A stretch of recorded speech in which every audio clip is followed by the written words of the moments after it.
Hey everybody, welcome to TIW Podcast. I'm Eric, and today I watched WWE NXT TakeOver 25, which was broadcast on Saturday, June 1st, 2019. Before I get into talking about this pay-per-view, I want to talk a little bit about a couple other things. First of all, I got caught up on a couple episodes of Twilight Zone. It was Rewind, A Traveler, and Wonderkind, and all three episodes were fantastic. I still have 5 more to be completely caught up. I think that might be all for the season. I think I remember seeing something this past week that was the season finale, maybe?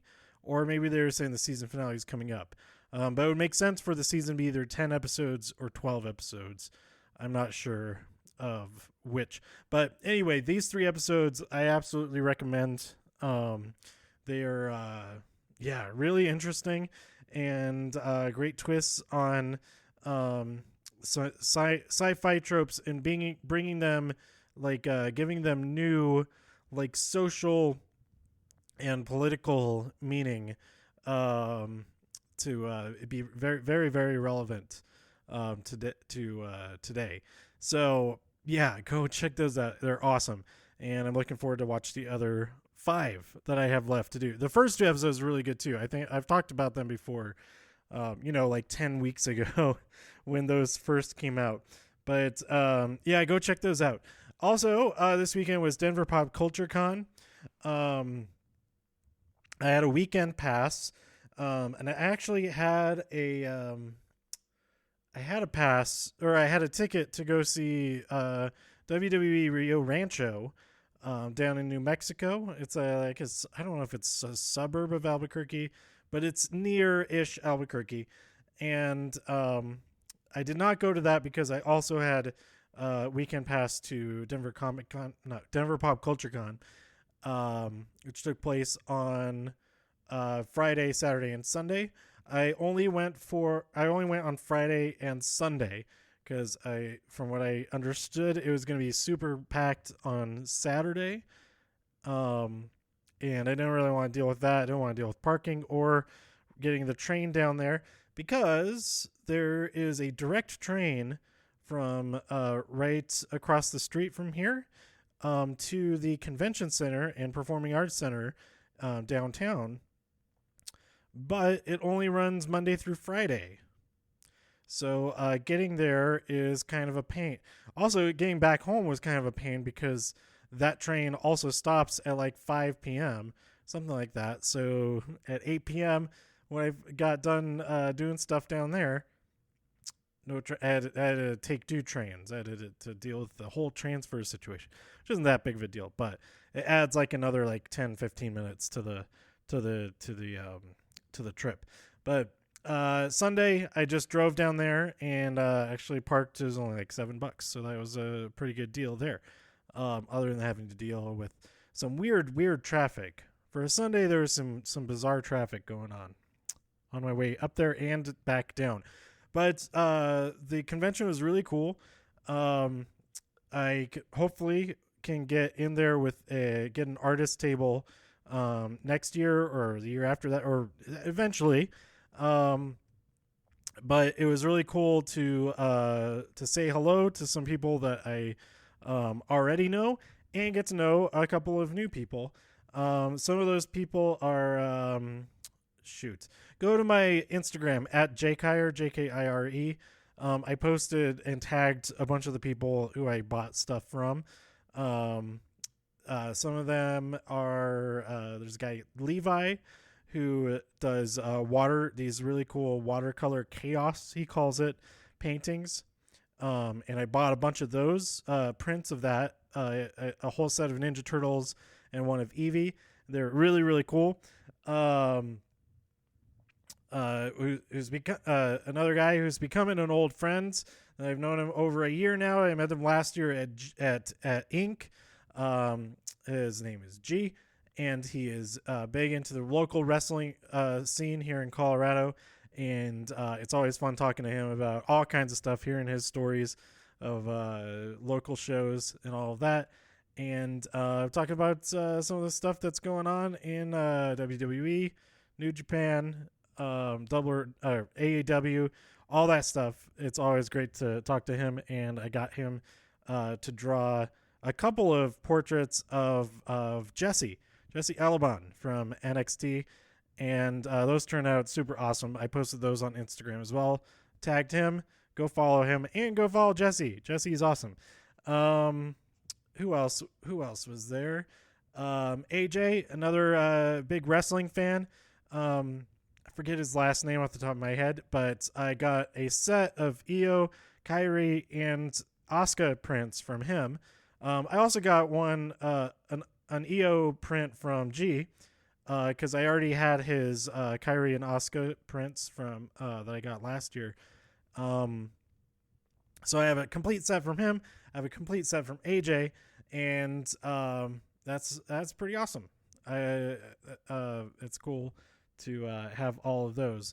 A couple of other really cool artists that I can't remember their names off the top of my head, but I did tag most of them on Instagram. There was got an awesome tiger print from. His artwork is super awesome. I think it's I can't remember. I had my phone here so I could actually just look at who I had tagged. Doi. So let me go over to my page. Let's see here. We have, like I said, Levi Craig, 75. Mike Mano, that's not his full name. Mike Manomivable. Michael Manomivable. But his handle is Mike Mano Art. I got that awesome tiger print from him. I draw cartoons with a Z104.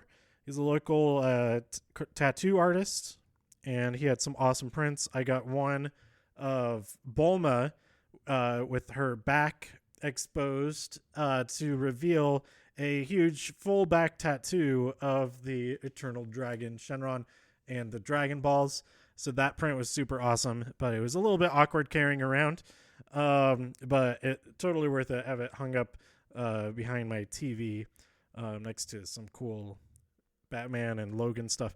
But anyway, check out his stuff. It's really cool. Like I said, G, I got a bunch of stuff from him. And the other artist is AJ Moore. That's his name. So artist AJ Moore is his handle. Go check him out. And then I also picked up this super awesome print from Chris. His handle is KEHASUK.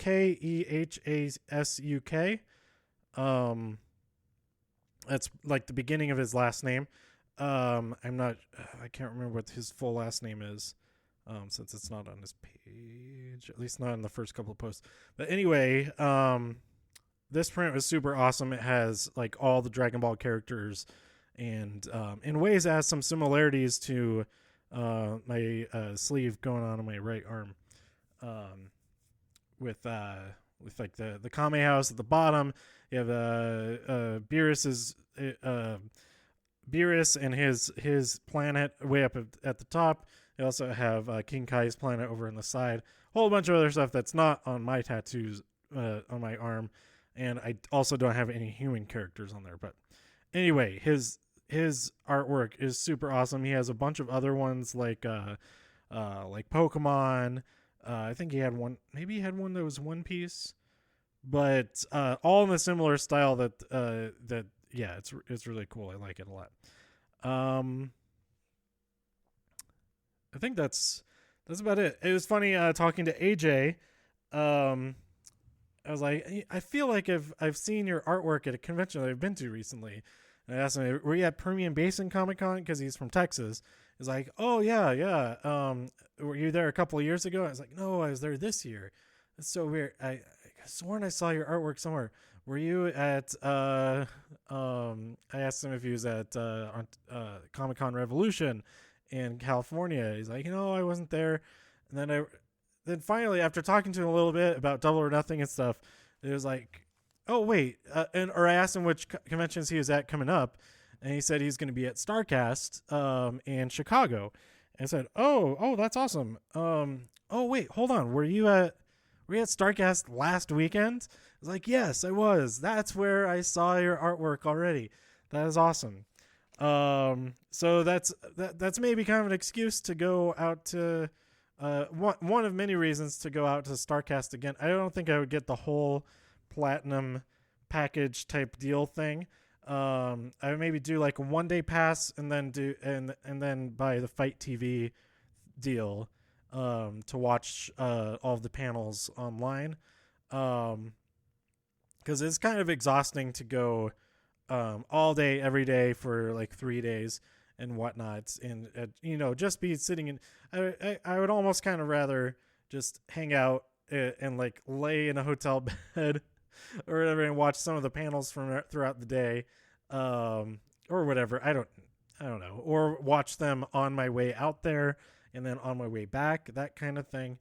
But it would be cool to still go for 1 day and check out all of the artists that are there and all of the say hello to some of the wrestlers, maybe that kind of thing. So we'll see if that all turns out. It was announced during this takeover. I'll get to this takeover eventually. That we'll have NXT UK takeover Cardiff on August 31st. That's the same day as New Japan show in London, I believe, and the same day as All Out in Chicago. So that's going to be a really, really cool day of wrestling, cool weekend of wrestling, depending on when you're able to watch all of the different shows. So I'm definitely going to be tuned in to at least one of those shows, but we'll see how things all work out there if I do make the trip out to Chicago for that show, for All Out. But otherwise, he's also going to be at Celebrity Fan Fest, which I will be at with my Demon Jackal art in 2 weeks in San Antonio. So everybody go check Demon Jackal out, say hello to me, and go check out... Crap, I already forgot his last name again. Go check out AJ. That's AJ Moore, because he will be there as well. And he told me that he is planning on having a Daniel Bryan poster done by then, because Daniel Bryan will be at that show as well. I'm thinking about going and get a picture with Daniel Bryan, because I haven't met him yet, and it seems like a pretty cool guy. When he's not yelling at everybody about needless consumption of all kinds of things. So yeah, that's all my Comic-Con stories I get. Oh, another thing, I stumbled upon the I mostly spent my time there walking around, checking out the vendors' spaces, and then right at the end of my time on Sunday, I went down and came across the classroom that had all of the science-based stuff in it, and I saw 2 awesome panels about one was about climate change, and they had this whole chart talking about climate change in media, and like it was like a plausibility scale against ironic and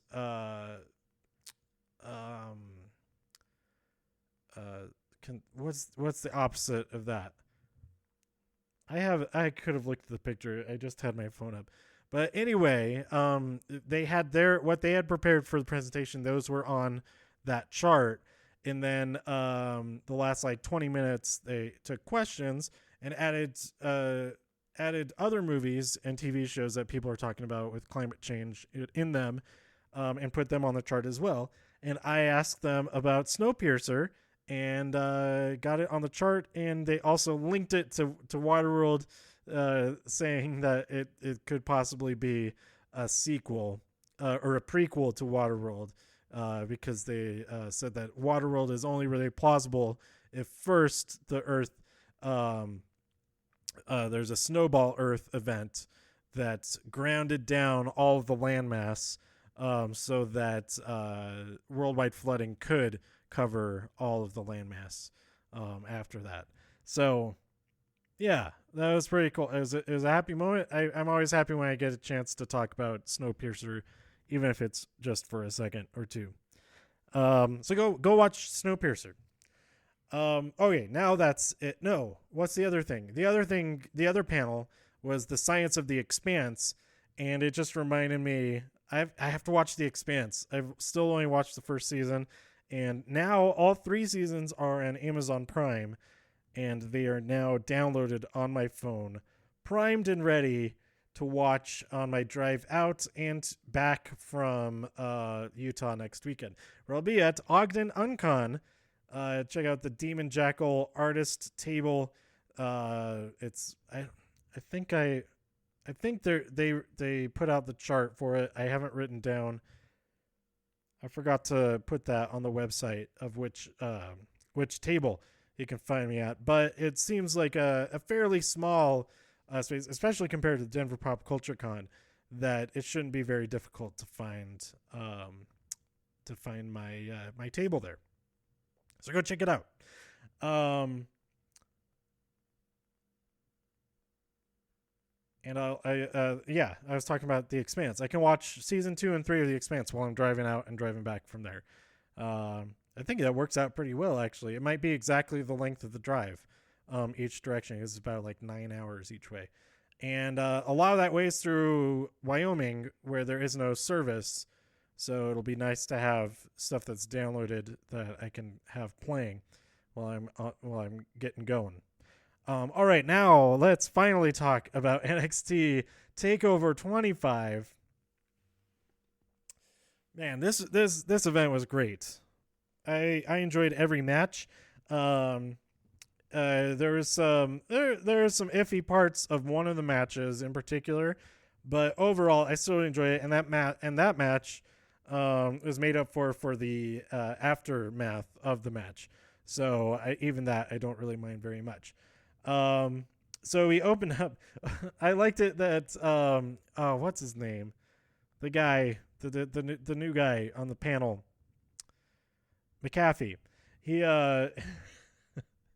he thought that Shayna's catchphrase was Snapchat or crack. Instead of snap what is it? Tap, nap, or snap. It's tap, nap, or snap. Or it may not be in that order, but I also like Snapchat or crack. And Tommaso Ciampa is also on the panel, and it's great to see him, and he's been cleared for all non-contact activity, and that is awesome news.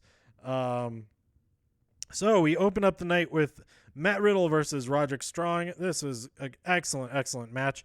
I was pretty excited when Matt Riddle had a go to sleep, but not as excited when that didn't end the match. It was cool, but then like, wait a second. That's like one of the best finishers in all of everything, and it didn't finish the match. That's not his finisher now, but that's okay. There was this one moment when Riddle kicked out of a pin by Strong, and Strong immediately went into the crab, and I thought that was awesome. Like, it's just such a simple thing. So often somebody kicks out, and then their opponent is like, "Oh, what? I don't believe it. What?" I'm exaggerating, but they exaggerate too. It was nice to see that not happen. I mean, sure that happened a couple of times in the match as well, but to see an instance of that not being the case, of him going right into the next thing, it made it feel a little bit more real, like he's actually trying to win, that sort of thing. And I like that a lot. Matt Riddle won that match. I forget exactly how he won, but he did. And I got a little bit worried. I was like, oh man, losing streak for Undisputed Era. This can't be good. This isn't going to end very well. But we'll get to that. Next, we had the ladder match. Oni and Danny versus Street Profits versus the Forgotten Sons versus the Undisputed Era. Who entered under the Forgotten Sons entered under they went under the ladder. up there at the front of the stage. I thought, no, that's bad. That's bad luck. You guys are making a bad move right there. Bad luck. And it was bad luck because they did not win. There's so many. I don't even want to go through all of this, but there's tons of awesome moments throughout this match. This is my favorite match of the night. It was ridiculous.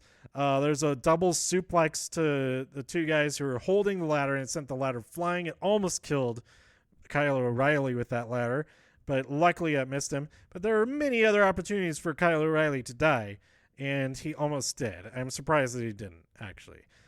Jackson Riker got involved. He terrorized everybody. But ultimately, all the 6 who are not in the Forgotten Sons. And honestly, I did forget about Jackson Riker. And I was like, oh, yeah, I forgot you. But all the 6 who are not the Forgotten Sons teamed up to beat the crap out of Riker. And we had a Street Profits ladder sandwich. That was kind of fun. And then, oh, man, so many things. I did not take notes on everything. But it looked like the Forgotten Sons, I think it was them, they were about to get the win. But here come the Street Profits. Angelo Dawkins takes out one of them. And Montez Ford jumps up onto the ladder, off of the turnbuckle, and climbs up, knocks him off. I think it was Wesley Blake who was on the ladder at that point, and grabs both belts for himself and Dawkins, and it was quite glorious for the both of them.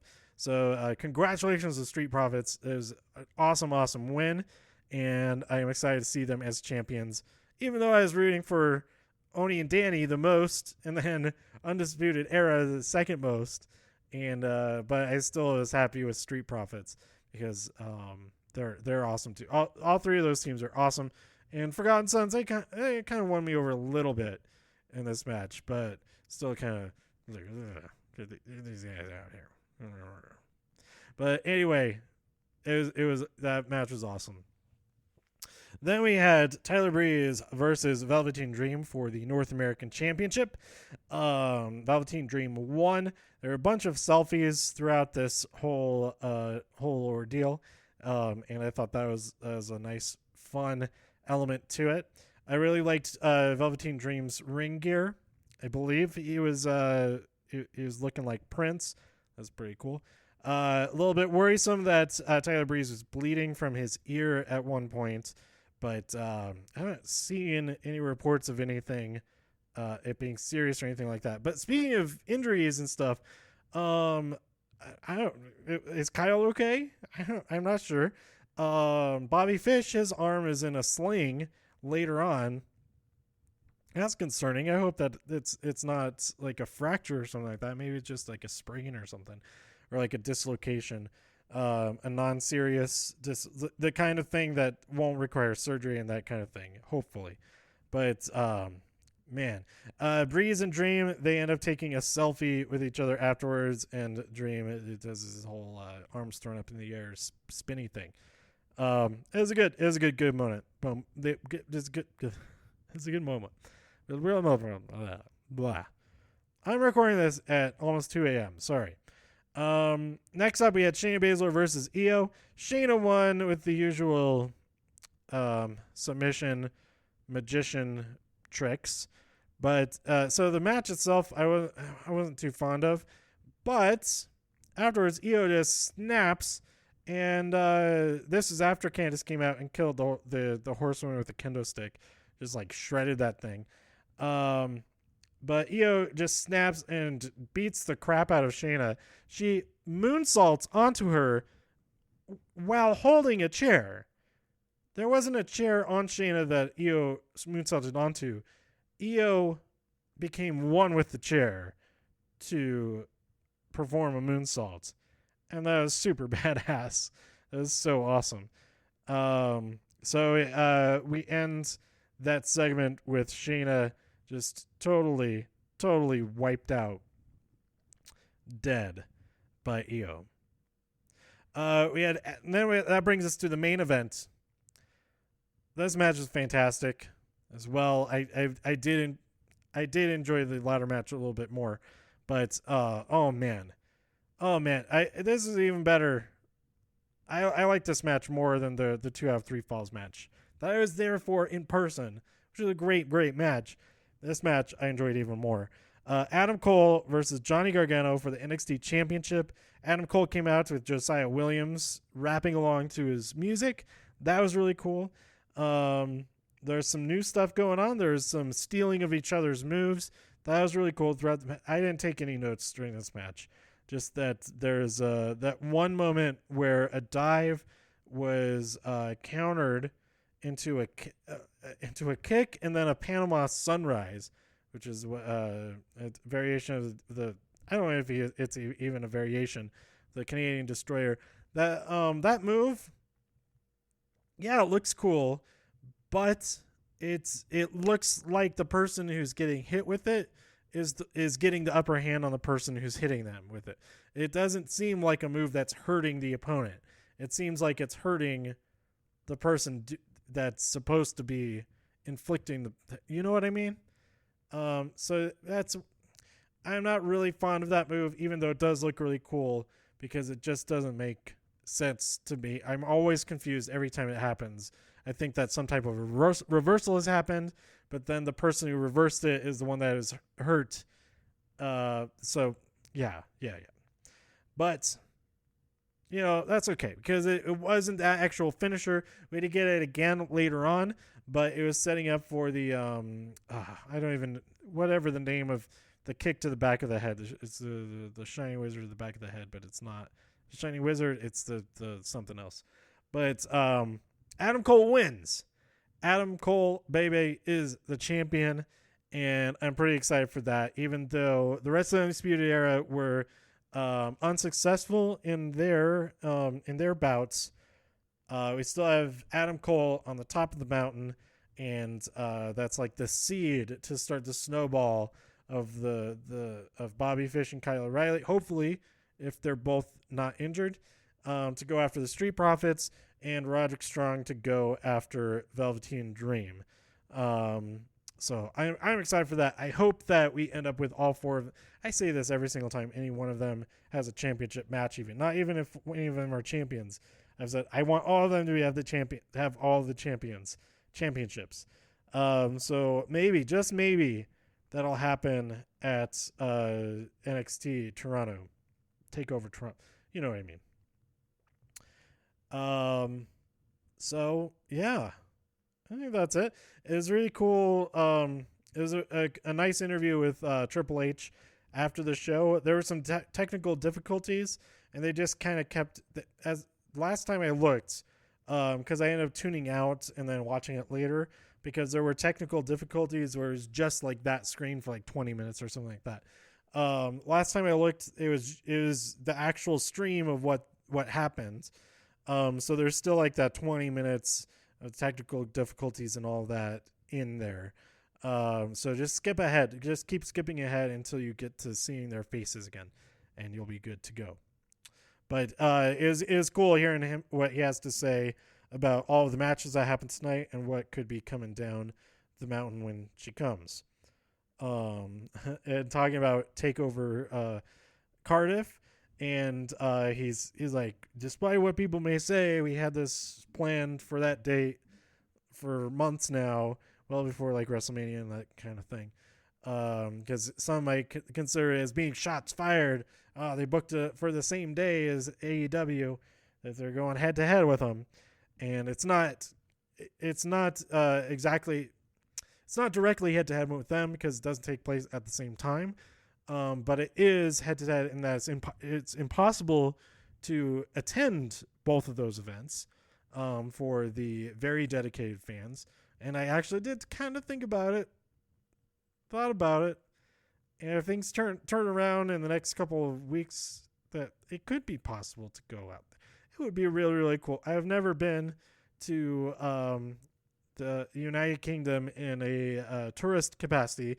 I've only stopped there for a couple hours on it been in the airport, at Heathrow Airport. And that does not count at all. It would be really awesome to have a trip out there.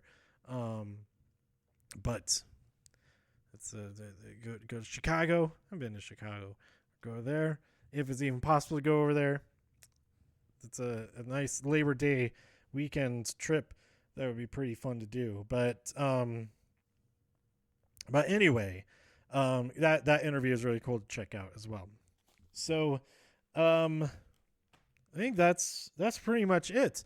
I'm looking forward to see what develops this next week. I'm probably not going to watch. I know I'm not going to watch it live because it'll be airing while day one of Ogden Uncon is taking place. So maybe I'll watch it later on that night after the convention is done for the day. But I am looking forward to Raw and SmackDown, see what kind of craziness happens. Oh, another thing that happened today was Jinder Mahal won the 24/7 championship when he hijacked he assaulted. No, he didn't assault. He what's the word I'm looking for? He caught R-Truth by surprise on a golf course, and Jinder Mahal was briefly the 24/7 champion. He was too busy celebrating to notice that R-Truth was going for the roll-up and won the championship right back from him. And he got away by hanging onto the back of the golf cart after punching Jinder Mahal right in the face. So awesome for R-Truth. He is now the first and only 3-time 24/7 champion. And I hope that he just keeps, even if he loses it, he just got to keep, he's got to keep right on it again and again and again. Get it back as soon as he can. And when all is said and done, it means he lost the championship 49 times. If he won it 50 times, then that's awesome. A 50-time 24/7 champion. He has to win at least 24 and 7 times, right?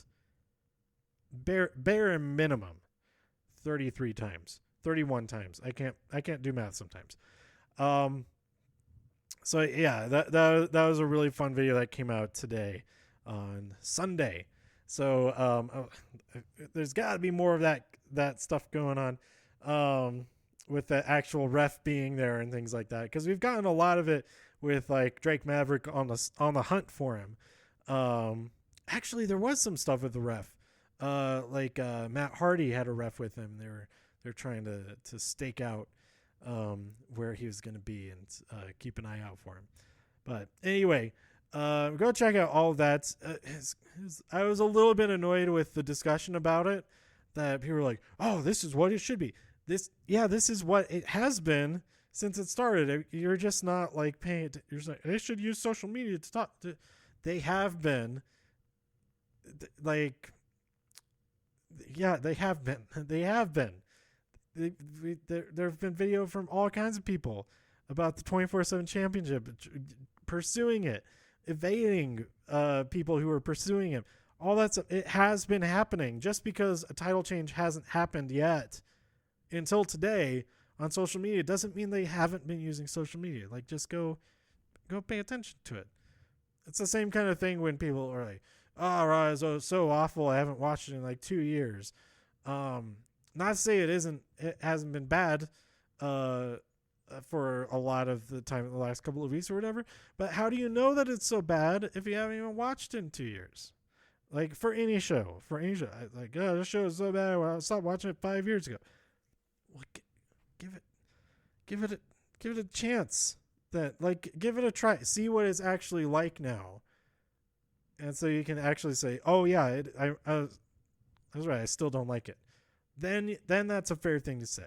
But anytime I see somebody say, "Oh, it's so awful now, I haven't watched in 2 years," I'm repeating myself. I'm getting kind of whiny now, but it is 2 a.m. as I said, so I'm gonna blame that. But yeah, R-Truth is killing it. And even though he lost, he won it right back, and that's great. And just follow the hashtag, like search the hashtag 24/7 title, and do like the top posts. And most of them are from WWE, where there's like Drake Maverick going after it, Matt Hardy, some other people going after it as well. Yeah, you even had Kathy Kelly, like the first night of it, she had a ref with her trying to go after him and stuff like that.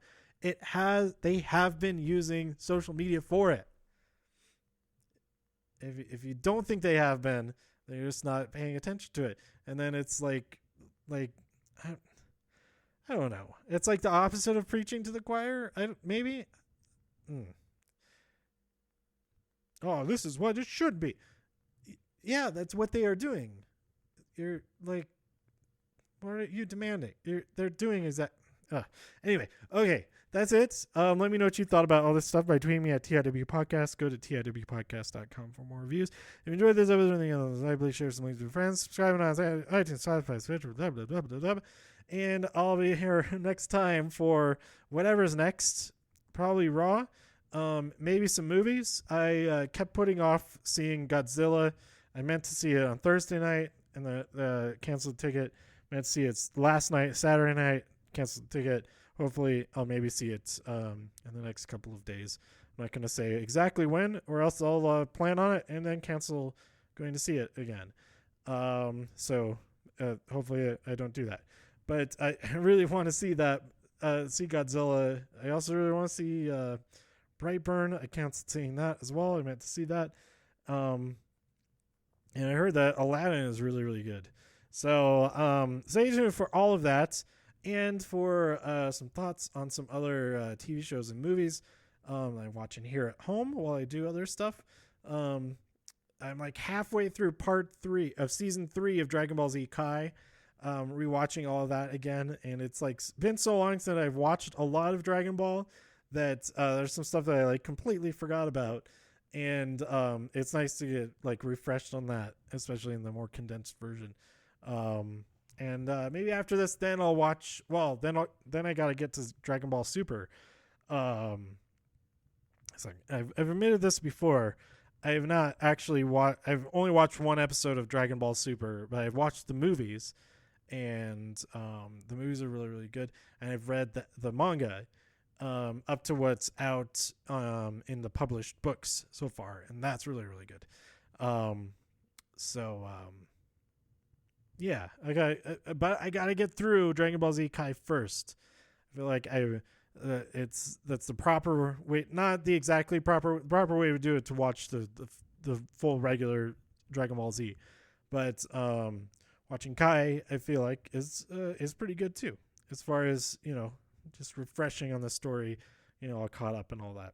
So anyway, that's it. Excuse me. I've been talking too long, building up the esophageal gaseousness.